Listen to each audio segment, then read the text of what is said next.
Hey Bears fans, you guys have been asking for it. It is finally here, a weekly live show here on Chicago Bears Now, starting tomorrow, Tuesday, 4 o'clock Eastern Time. So mark your calendars, subscribe so you don't miss any of it. Plus, we're going to debut something new on the show that I think you guys will like moving forward. So you got to join us for our live show tomorrow, 4 o'clock Eastern. Hit that sub button so you don't miss any of it. And with that being said, got a lot of rumors to get into here on Overreaction Monday.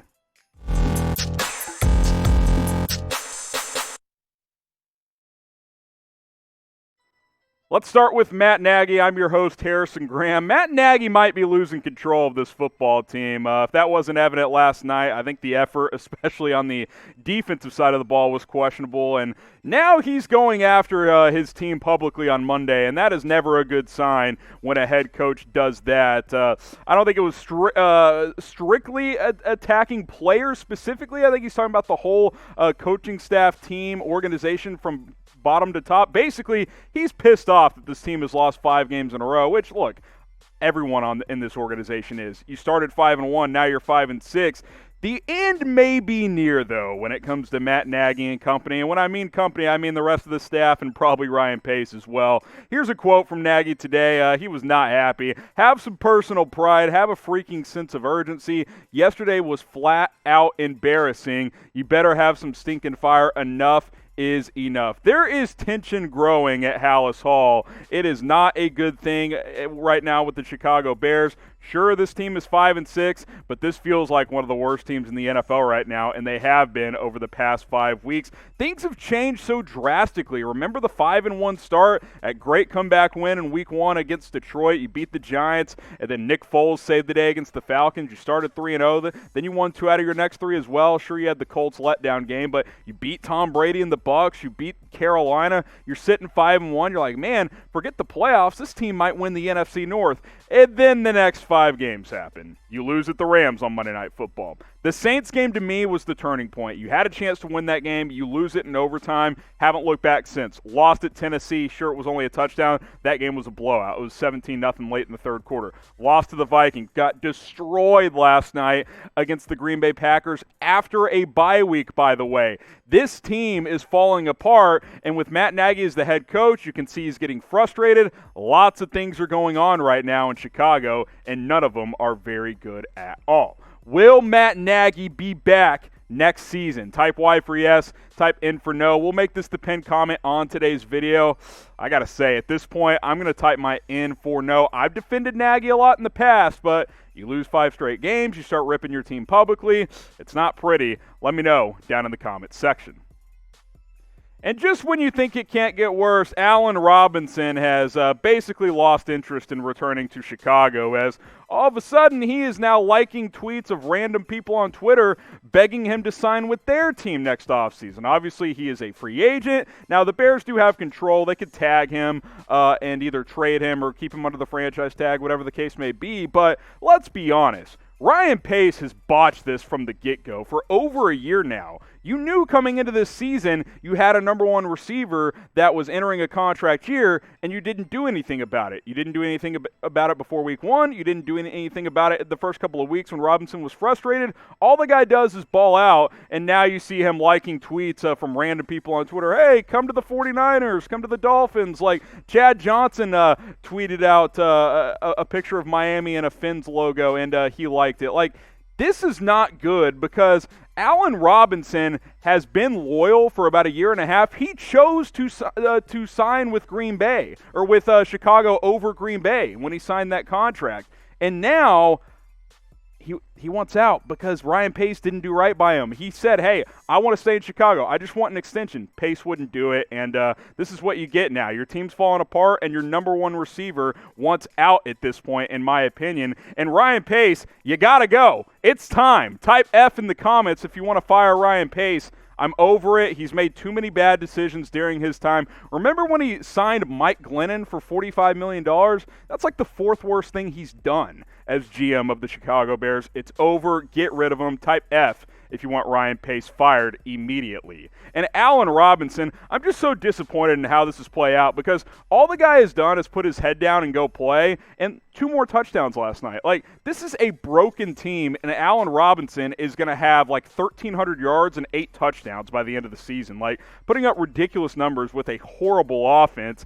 Has been quiet most of the season. Sure, after week 2 or 3, he made it clear on social media he wanted an extension, but I mean, he's a number 1 guy. He deserves an extension. He's a top 10, borderline top 5, top 7 receiver in the National Football League, and he continues to play with brutal offenses. The guy just wants his due. He wants his payday, and the Bears are like, nope, we're gonna roll with Darnell Mooney and Anthony Miller.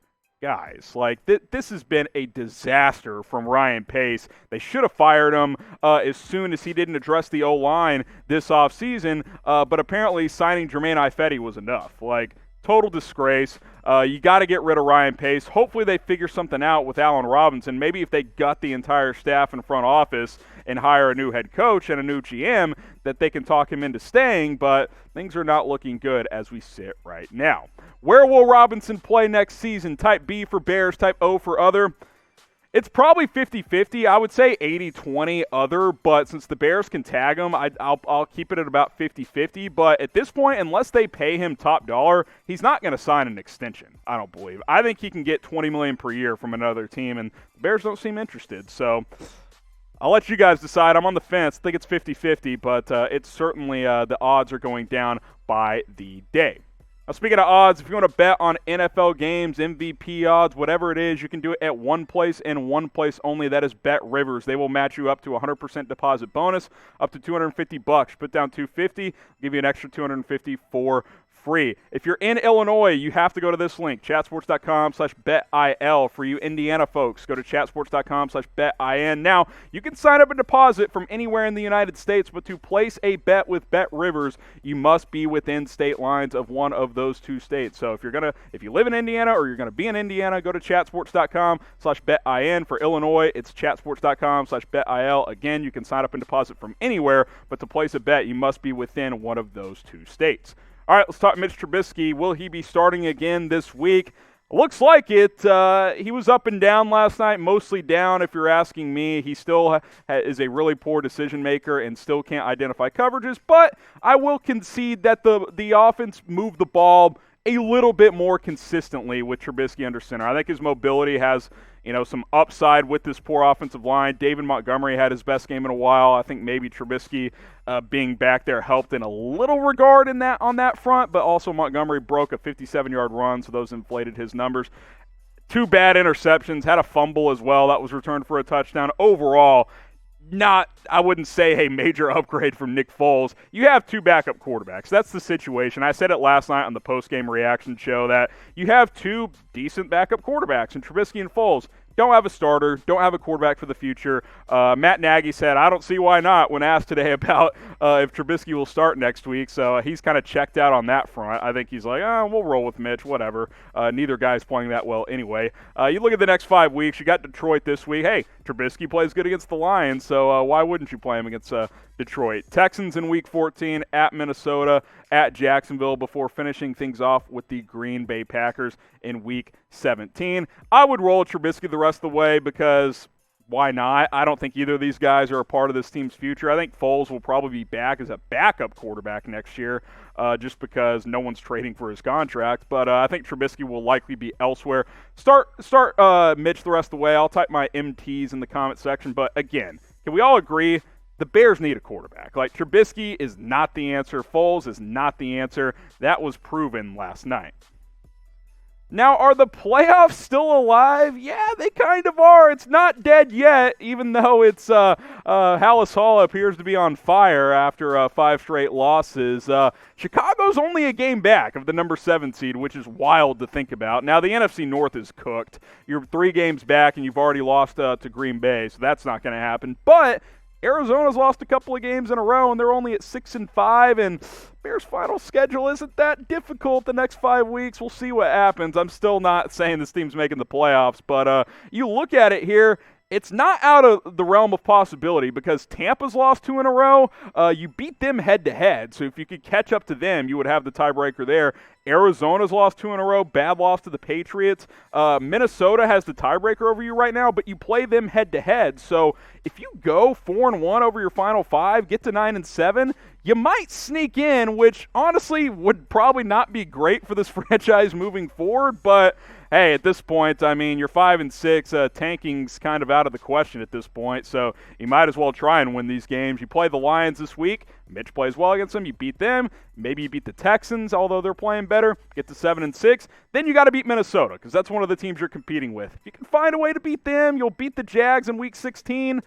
You might have a chance to make the playoffs. What do you guys think? How many more games will the Bears win? Fill in the blank for me. 5 games left. How many will they win? I'm still only going to say like 2 or 3 because I'm not convinced Chicago will beat Detroit. This feels like the classic Detroit fired their head coach so the team plays inspired and wins their next game. And then the Bears fire Matt Nagy the next day. Like, I could totally see that happening. But let me know, how many more games will the Bears win? And then don't forget, we're about to sign off, but live shows starting tomorrow every Tuesday, 4 o'clock Eastern Time. Subscribe and turn on notifications so you don't miss any of it. And remember, we're going to reveal a fun new thing that you guys will like on our live show tomorrow, so stay tuned for that. 4 o'clock Eastern Time, Tuesday. You don't want to miss it. Hit that sub button, turn on notifications, and we'll see you then.